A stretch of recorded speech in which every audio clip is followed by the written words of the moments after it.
Hello everyone, my dear student. मैं 12th class का subjective question लेकर आया हूँ जो केमिस्ट्री का है। क्वेश्चन है एक का NaCl विलयन के विद्युत अवघटन से H2 गैस उत्पन्न होती है क्यों? तो इसका उत्तर है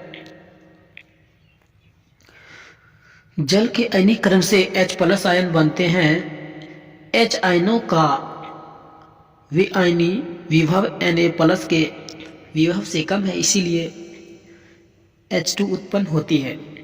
तो नेक्स्ट क्वेश्चन तो का है एक कूलम आवेश से पदार्थ की कितनी मात्रा उत्पन्न होती है? एक कूलम आवेश से पदार्थ की कितनी मात्रा उत्पन्न होती है?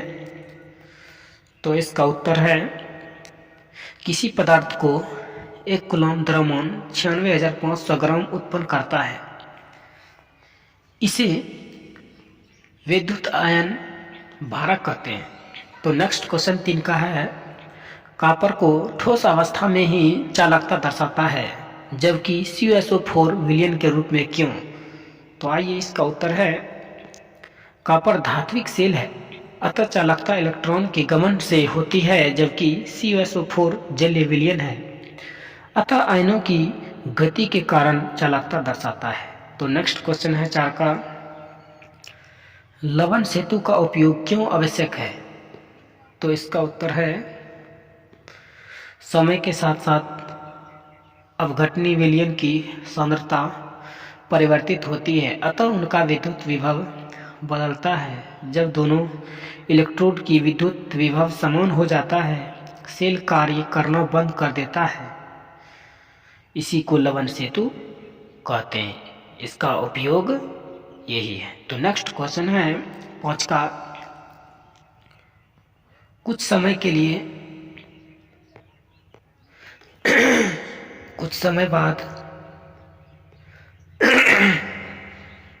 समय बाद कोई सेल कार्य करना बंद कर देती है क्यों? तो आइए क्वेश्चन है से समय के साथ अवघटनीय विलयन की सांद्रता परिवर्तित होती है, अतः उनका विद्युत विभव बदलता है। जब दोनों इलेक्ट्रोड का विद्युत विभव समान हो जाता है, सेल कार्य करना बंद कर देते हैं। तो है नेक्स्ट क्वेश्चन 6 नंबर का लोहे को जंग से बचाने के लिए उस धातु का नाम लिखें जो कैथोड सुरक्षा के रूप में प्रयोग होती है। तो इसका उत्तर है MgZnAl जैसे अधिक सक्रिय धातु है। तो नेक्स्ट क्वेश्चन आपका है लोहे को जंग से बचाने के लिए क्रोमियम का उपयोग क्यों होता है? तो इसका उत्तर है क्योंकि क्रोमियम एक जंग प्रतिरोधी धातु होता है, इसीलिए लोहे को जंग से बचाने के लिए क्रोमियम का उपयोग होता है।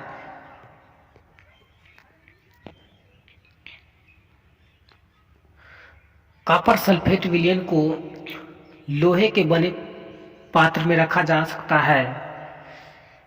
तो इसका उत्तर है नहीं, क्योंकि लोहा कॉपर से अधिक सक्रिय है। 9 का क्वेश्चन है शुष्क सेल में प्रयोग होने वाले विद्युत अवघटकों के नाम लिखें। तो इसका उत्तर है NH4Cl और ZnCl2 तथा MnO2+C। तो नेक्स्ट क्वेश्चन 10 का है निम्नलिखित धातुओं को उस क्रम में व्यवस्थित कीजिए जिसमें वे एक दूसरे को उनके लवणों के विलयनों में से प्रतिस्थापित करती है। तो इसका उत्तर है Cu, Fe, Mg एवं Zn एल्युमिनियम।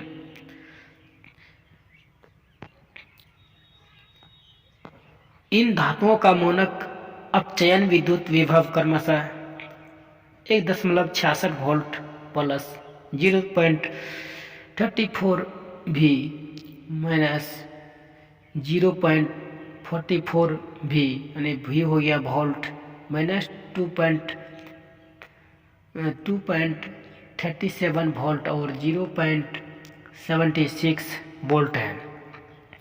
मानक अपचयन विद्युत विभव का मान कम होने पर आसानी से धातु इलेक्ट्रॉन का त्याग कर सकता है और प्रतिस्थापन क्षमता अधिक होती है, अतः प्रतिस्थापन का घटता क्रम Mg Al Zn Fe Cu है। तो नेक्स्ट क्वेश्चन 11 का है, नीचे दिए गए मानक इलेक्ट्रोड विभवों के आधार पर धातुओं को उनकी बढ़ती हुई अपचायक क्षमता के क्रम में व्यवस्थित कीजिए। तो के प्लस के बराबर -2.93 वोल्ट, Ag प्लस Ag बराबर 0.80 वोल्ट, Hg2 प्लस Hg बराबर 0.79 वोल्ट, Mg2 प्लस Mg बराबर -2.37 वोल्ट, Crs3 प्लस Cr बराबर -0.74 वोल्ट। तो इसका उत्तर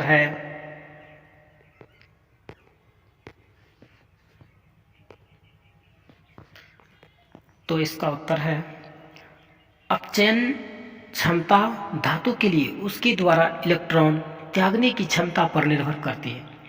अतः अपचयन विभव जितना कम होगा वह धातु आसानी से ऑक्सीकृत हो जाएगी, इसीलिए उस धातु की अपचयन क्षमता अधिक होगी। अतः अपचयन क्षमता का बढ़ता क्रम Al, Hg, Cr, Mg के। नेक्स्ट क्वेश्चन 12 का है, उस गैल्वेनी सेल को दर्शाइए जिसमें निम्नलिखित अभिक्रिया होती है। 2Ns plus 2Ag plus Aq of कोस्ट एरो Zn2 प्लस कोस्ट Ag कोस्ट 1 प्लस 2Ag S। अब बताइए कौन सा इलेक्ट्रोड ऋणात्मक आवेशित है? सेल में विद्युत धारा के वाहक कौन से हैं? द्वारा प्रत्येक इलेक्ट्रोड पर होने वाली अभिक्रिया क्या है? तो इसका उत्तर है सेल अभिक्रिया होगी Zns of plus 2Ag plus arrow Zn plus 2 anode पर अभिक्रिया 2Ag plus 2G minus arrow 2Ag S। पूर्ण अभिक्रिया Zns plus 2Ag plus arrow Zn power plus 2AgS। Cell का निरूपण Zn power 2 Ag plus Ags। परिपथ में electron zinc plate से silver plate की तरह बहते हैं, जबकि धारा इसकी विपरीत दिशा में एनोड पर ऋणात्मक चिन्ह होता है तथा कैथोड पर धनात्मक चिन्ह। तो नेक्स्ट क्वेश्चन है, निकाय Mg का मानक इलेक्ट्रोड विभव आप किस प्रकार ज्ञात करेंगे? Mg इलेक्ट्रोड को अपने ही अपघट्य विलयन में डुबाया जाता है तथा इसे SHF मानक इलेक्ट्रोड हाइड्रोजन इलेक्ट्राइड से जोड़ा जाता है। परिपथ में वोल्टमापी लगाया जाता है। Mg2 plus H plus H2P2 cathode पर 2H plus 2E minus arrow H2 अपचयन Mg arrow Mg power plus 2E minus ऑक्सीकरण। सेल अभिक्रिया Mg plus 2H plus arrow Mg plus 2 plus H2। Cell का विद्युत वाहक बल 2.36 वोल्ट है, अतः SHE इलेक्ट्रोड कैथोड के रूप में कार्य करेगा।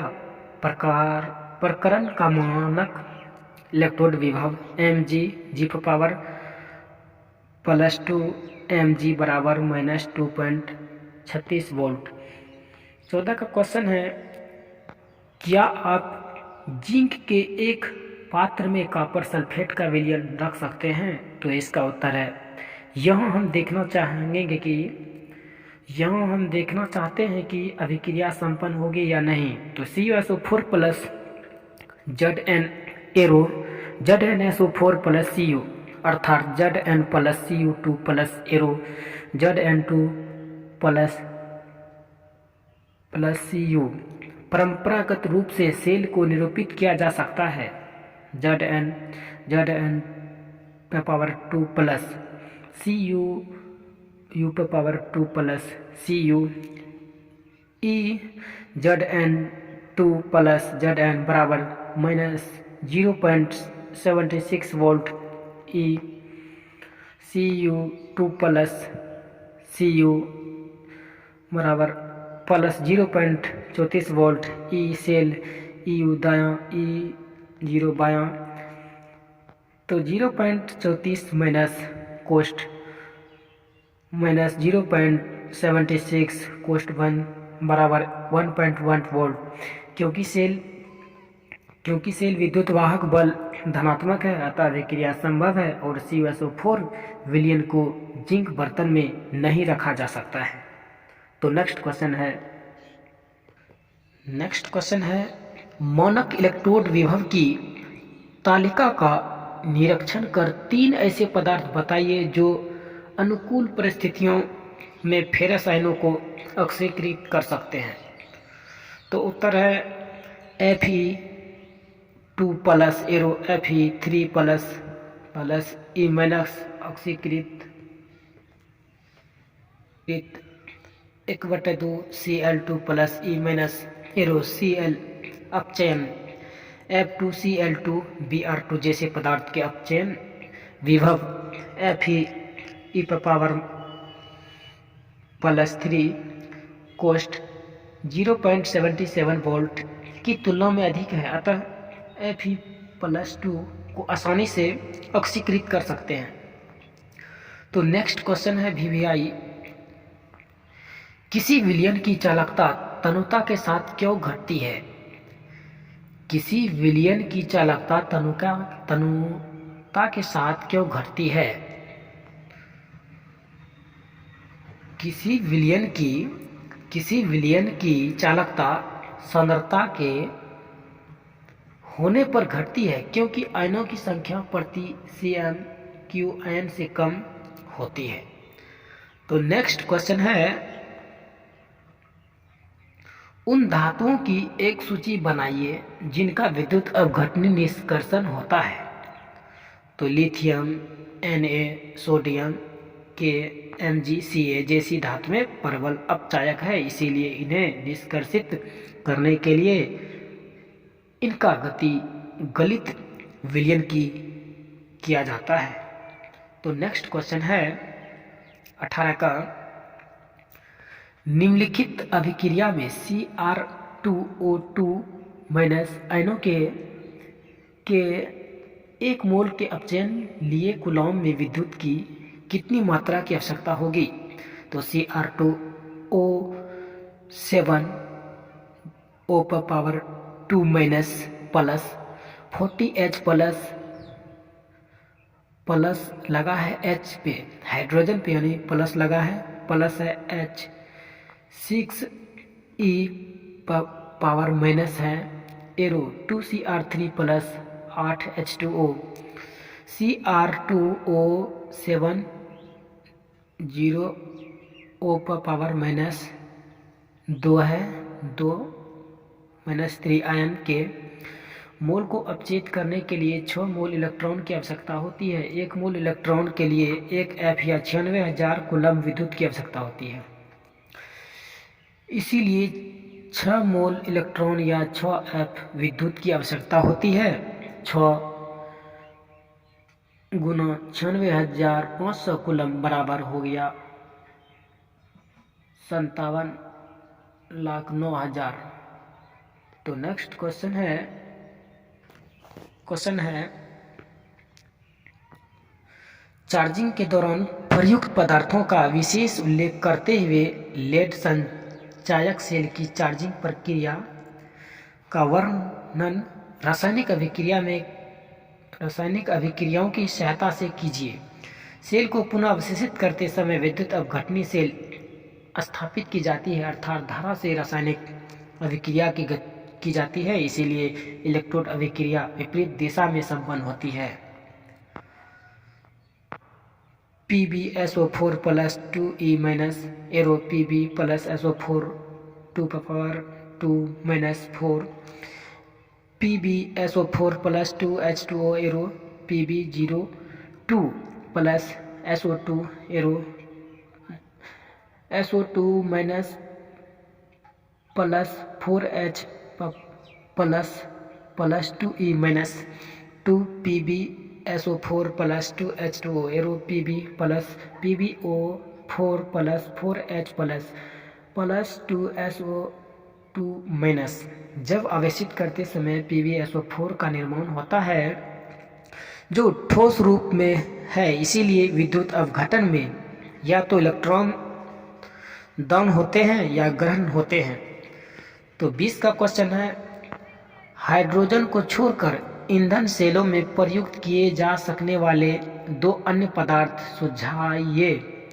तो उत्तर है सामान्यतः ईंधन सेलों में H2O2 गैस का उपयोग होता है। इनके साथ साथ CH4 तथा CH3OH का भी उपयोग होता है।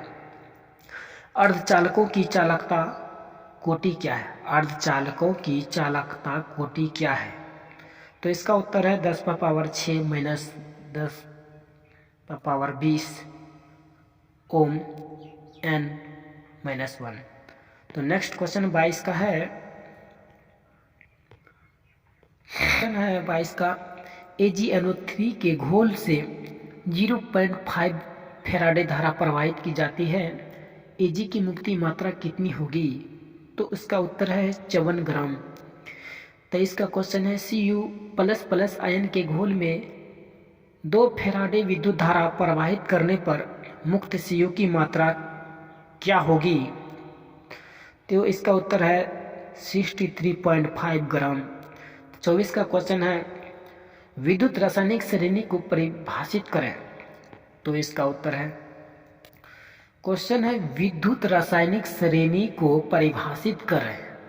तो इसका उत्तर है वह सारणी जिसमें विभिन्न धातुओं के विभवांतर क्रम से दिए गए हैं। वह सारणी जिसमें विभिन्न धातुओं के विभवांतर क्रम से दिए गए हैं विद्युत रासायनिक श्रेणी कहलाती है। तो क्वेश्चन है विद्युत रासायनिक श्रेणी को परिभाषित करें। तो इसका उत्तर है वह सारणी जिसमें विभिन्न धातुओं के विभवांतर क्रम से दिए गए हैं विद्युत रासायनिक श्रेणी कहलाती है। तो नेक्स्ट क्वेश्चन है 25 का, किन्हीं दो विद्युत अपघट्य के नाम लिखा है। तो इसका उत्तर है NaCl तथा MgCl2। तो 26 का क्वेश्चन है, फैराडे के विद्युत अपघटन के प्रथम नियम को लिखें। VVI क्वेश्चन है ये, फैराडे के विद्युत अपघटन के प्रथम नियम को लिखें। तो इसका उत्तर है फैराडे के विद्युत अपघटन का प्रथम नियम विद्युत धारा द्वारा विद्युत अपघटन करने पर रासायनिक विघटन की मात्रा विघटित विद्युत अपघटन विलयन या गलित में प्रवाहित विद्युत की मात्रा के समानुपाती होती है। तो क्वेश्चन है फैराडे के विद्युत अपघटन के प्रथम नियम को लिखें। तो इसका शॉर्ट है, इसका उत्तर फैराडे के विद्युत अपघटन का प्रथम नियम। फैराडे के विद्युत अपघटन का प्रथम नियम विद्युत धारा द्वारा विद्युत अपघटन कराने पर रासायनिक अपघटन की मात्रा विद्युत अपघटन विलयन या गलित में प्रवाहित विद्युत की मात्रा के समानुपाती होती है। तो नेक्स्ट क्वेश्चन है, फैराडे के विद्युत अपघटन के द्वितीय नियम को लिखें। तो इसका सीधा है शॉर्ट कोस्ट आंसर, फैराडे के विद्युत अपघटन के द्वितीय नियम। तो विभिन्न विद्युत अपघटन विलयनों में विद्युत की समान मात्रा प्रवाहित करने पर मुक्ति विभिन्न पदार्थों की। तो नेक्स्ट क्वेश्चन है, फैराडे के विद्युत अपघटन के द्वितीय नियम को लिखें। तो उत्तर है फैराडे के विद्युत अपघटन के द्वितीय नियम विभिन्न विद्युत अपघटन विलयनों में विद्युत की समान मात्रा प्रवाहित करने पर मुक्त विभिन्न पदार्थों की मात्राएं उनके रासायनिक तुल्यांक की द्रव्यमान धातु का परमाणु द्रव्यमान प्लस धनायन को अपघटित करने में प्रयुक्त इलेक्ट्रॉनों की संख्या के समानुपाती होती है। तो नेक्स्ट क्वेश्चन है 28 का, गैल्वेनी के सेल में कौन सी ऊर्जा का रूपांतरण होता है? तो इसका उत्तर है रासायनिक ऊर्जा का विद्युत ऊर्जा में। तो 29 का क्वेश्चन है, एक दुर्बल विद्युत अपघट का नाम लिखें। तो एसिटिक अम्ल। तो 30 का क्वेश्चन है, प्राथमिक बैक्टीरिया किसे कहते हैं? तो इसका उत्तर है प्राथमिक बैक्टीरिया वैसी बैक्टीरिया जिनमें अभिक्रिया केवल एक बार होती है।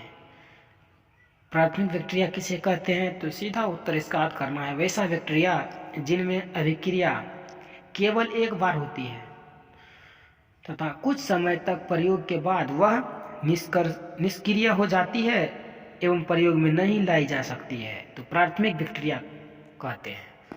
तो सीधा क्वेश्चन है, प्राथमिक बैक्टीरिया किसे कहते हैं? तो इसका उत्तर है प्राथमिक बैक्टीरिया वैसे बैक्टीरिया जिसमें अभिक्रिया केवल एक बार होती है, कुछ समय तक प्रयोग के बाद वह निष्क्रिय हो जाती है एवं प्रयोग में नहीं लाई जा सकती है, तो प्राथमिक बैक्टीरिया है। तो इसका नेक्स्ट क्वेश्चन है 31 का, द्वितीयक बैक्टीरिया किसे कहते हैं? द्वितीयक बैक्टीरिया वैसी बैक्टीरिया जिनका उपयोग के बाद विपरीत दिशा में विद्युत धारा का प्रवाह पुनः अवशोषित कर फिर से प्रयोग में लाया जा सकता है, उसे द्वितीयक बैक्टीरिया कहते हैं। तो द्वितीयक बैक्टीरिया किसे कहते हैं? वैसे बैक्टीरिया जिनका उपयोग के बाद विपरीत दिशा में विद्युत धारा का प्रवाह पुनः अवशोषित कर फिर से प्रयोग में लाया जा सकता है, उसे द्वितीयक बैक्टीरिया कहते हैं। तो क्वेश्चन है 32 का, एक प्रबल विद्युत अपघट का नाम लिखें। तो इसका उत्तर है NaCl। तो नेक्स्ट क्वेश्चन है 33 का, लेड संचायक बैटरी के एनोड पर चार्ज के समय होने वाली अभिक्रिया को लिखें। तो इसका उत्तर है Pb कोष्ट S ऑफ plus SO2 minus AQ arrow PbSO4 कोष्ट S कोष्ट ऑफ प्लस 2E माइनस। तो नेक्स्ट क्वेश्चन है 34 का, संक्षारण से आप क्या समझते हैं? संक्षारण से आप क्या समझते हैं? तो इसका उत्तर है किसी धातु के ऊपर उनके ऑक्साइड या लवणों की मंद गति से लेपन होना संक्षारण कहलाती है। संक्षारण से आप क्या समझते हैं? तो सीधा उत्तर है इसका, किसी धातु के ऊपर उनके ऑक्साइड या लवणों की मंद गति से लेपन होना संक्षारण कहलाती है। इस वीडियो को ज़्यादा से ज़्यादा लाइक एवं शेयर करें एवं सभी व्हाट्सएप ग्रुप में फैला दीजिए ताकि सभी स्टूडेंट इस वीडियो का लाभ उठा सके, अच्छा मार्क ला सके। तो चैनल का नाम है MASK GK GS IS channel. My name is Sandeep Kumar.